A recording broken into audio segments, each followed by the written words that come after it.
So, you've just fired up Unity for the first time, ready to build that dream game, only to be slapped in the face by this. A wall of windows and buttons that might as well be in a different language. It's the kind of scene that makes you want to immediately close the program and go lie down. Your excitement from 30 seconds ago has evaporated, replaced by a single, nagging question. Where do I even start? It feels like someone just tossed you the keys to a spaceship with zero instructions. Well, this video is your instruction manual. We're going to take that intimidating screen and break it down piece by piece.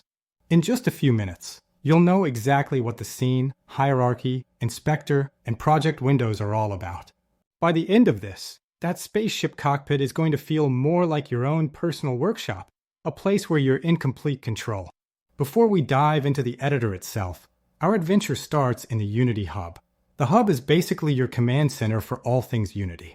It's where you'll manage all your projects, install different editor versions, and find tutorials. When you open it, you'll land on the Projects tab, which is where all your future masterpieces will live. Let's make one right now. Find and click that New Project button.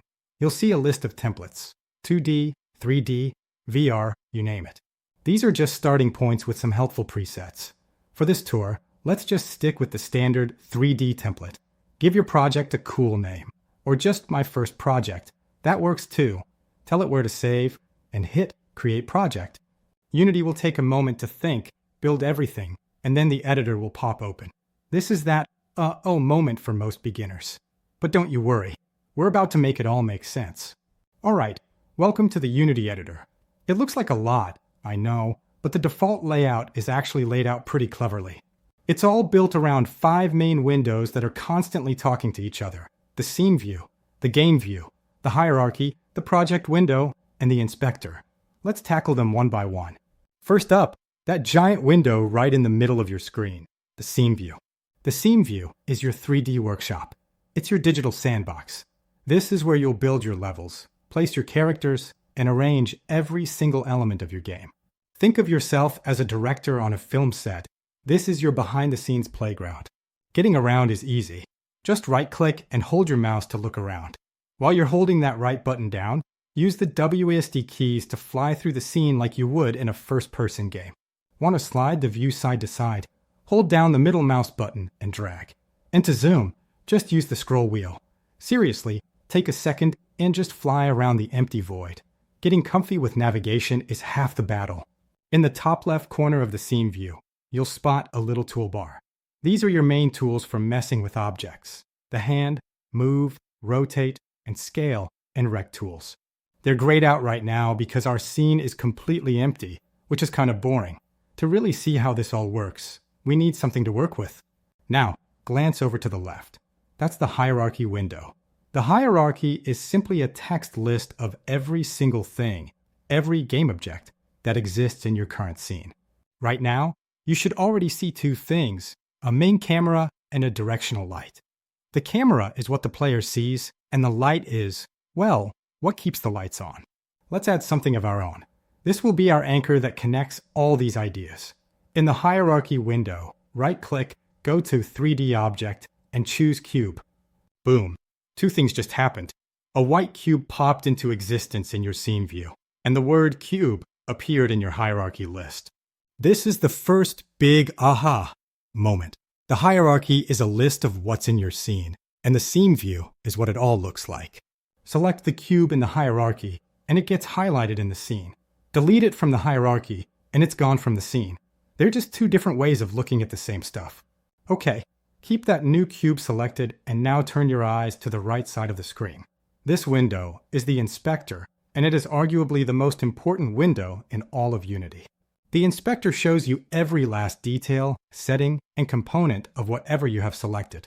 It's the DNA of your object. Since our cube is selected, the inspector is full of cube-related info. At the top, you can rename it, turn it on or off, and other things. But the most important part is right below that, the transform component. Every single object in Unity has a transform. It's non-negotiable. The transform simply defines the object's position, rotation, and scale in the world using X, Y, and Z values. Think of X as left to right, Y as up and down, and Z as forward and back. Let's mess with it. In the inspector, find the position fields. Click on the X value and type 5. The cube zips to the right. Change the Y value to 2, and it floats up. This is the core loop of working in Unity. Select an object in the hierarchy, see it in the scene, and change its properties in the inspector. Now, let's use those tools from before. With the cube selected, click the Move tool in the top left toolbar. You'll see 3 colored arrows on the cube: red for X, green for Y, and blue for Z. Grab that red arrow and drag it. As you move the cube visually in the scene, watch the X position value change in real time over in the inspector. Now hit E for the rotate tool and give it a spin. The rotation values update. Hit R for the scale tool and make it bigger. The scale values follow suit. This back and forth is everything. The hierarchy selects what, the scene view shows where, and the inspector defines what it is and what it can do. So we have a scene, but where do we keep all the stuff for our game? The character models, the sound effects, the textures, the code? That's what the project window is for. Look down at the bottom of the editor. This window is your entire asset library. The project window is a direct reflection of a folder on your computer called Assets. Anything you drop in that folder shows up here, and anything you make here shows up in that folder.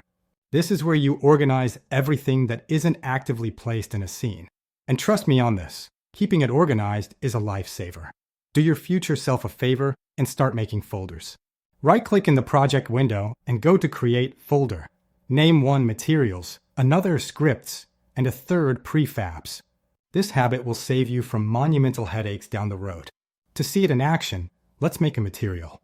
A material just defines what an object's surface looks like, its color, shininess, texture, etc. Right-click inside your new Materials folder and go to Create Material. Let's name it Red. With your red material selected, look over at the inspector. That's right, the inspector works for assets in the project window too. Find the albedo property, click the white color box next to it, and pick a nice, bright red. Now for the fun part. Just drag your red material from the project window right onto the cube in your scene view. Instantly, the cube turns red. You just created an asset in your library and applied it to an object in your world. We've got one last main window to look at. Next to the Scene tab at the top, you'll see another tab called Game.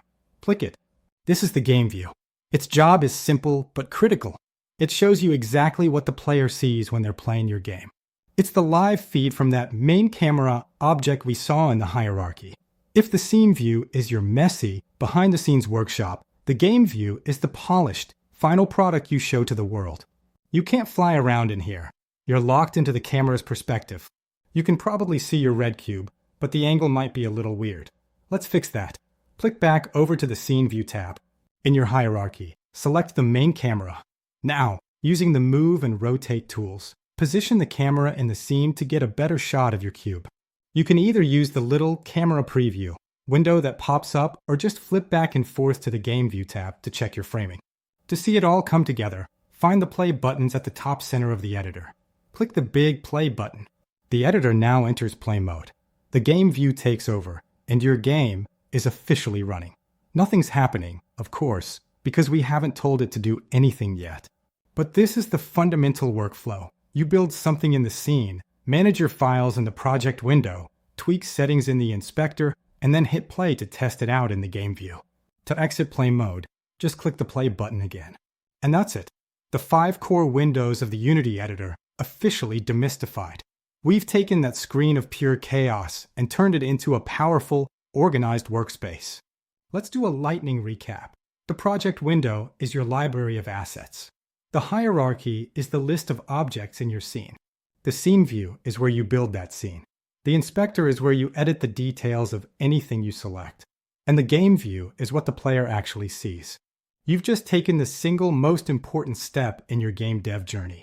You've turned a scary, unknown thing into a tool you can actually use. This is the foundation for everything else.